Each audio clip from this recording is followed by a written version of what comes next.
Assalamualaikum warahmatullahi wabarakatuh. Baiklah, saya Regi Surya Putra, NIM 20210037 akan mempresentasikan hasil jurnal saya, yaitu yang berjudul How to Increase IVRC for Intrabil Asset. Yaitu yang pertama saya akan menjelaskan judul,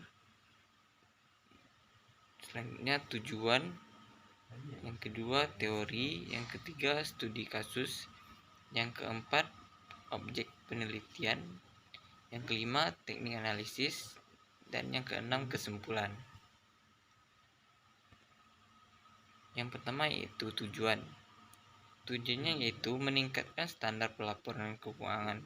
Yang kedua, aset terwujud yang dihasilkan secara internal. Yang ketiga yaitu peningkatan penggaulan. Yang keempat yaitu peningkatan nilai wajar. Dan yang kelima yaitu peningkatan pengungkapan. Selanjutnya yaitu teori. Revaluasi dan kegunaan informasi akuntansi secara konsisten menurun dari waktu ke waktu, khususnya di kalangan perusahaan teknologi tinggi. Mengorbankan revaluasi belum tentu meningkatkan keandalan. Di bawah tekanan kerja, manajemen memiliki insentif yang kuat untuk mengelola laba melalui rekening. Literatur secara ekstensif mendokumentasikan bahwa para manajer memanfaatkan kebijaksanaan mereka dalam kapasitasi untuk mendorong pendapatan di atas ambang batas tertentu. Selanjutnya yaitu studi kasus.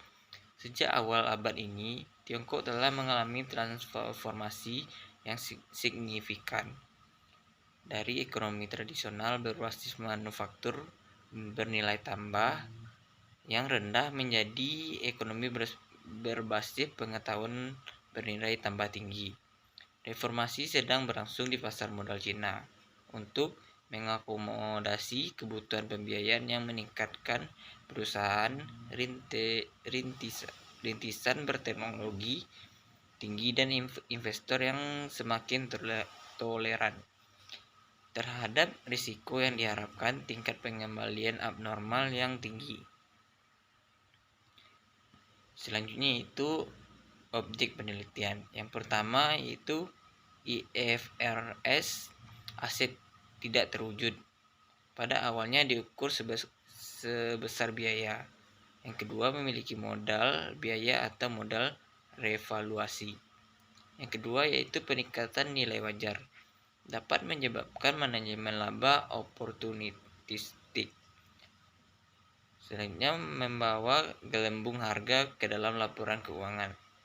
Yang ketiga yaitu peningkatan pengakuan. Itu lebih banyak aset tidak terwujud dihasilkan secara internal. Kedua, aset terwujud harus dapat diidentifikasi. Selanjutnya terus menilai apakah kriteria pengakuan terpenuhi. Selanjutnya yaitu teknik analisis data.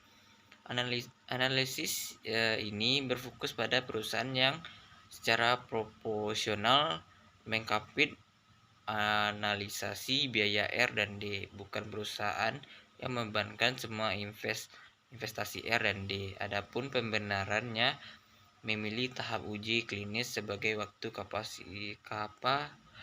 kapitalisasi. Selanjutnya yang terakhir yaitu kesimpulan.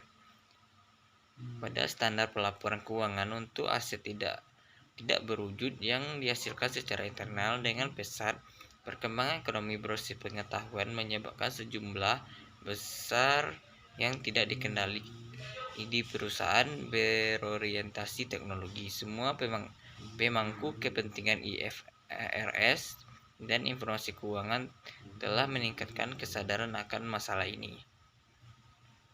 Baik, sekian presentasi saya. Kalau ada salah kata saya mohon maaf. Saya akhiri dengan wassalamualaikum warahmatullahi wabarakatuh.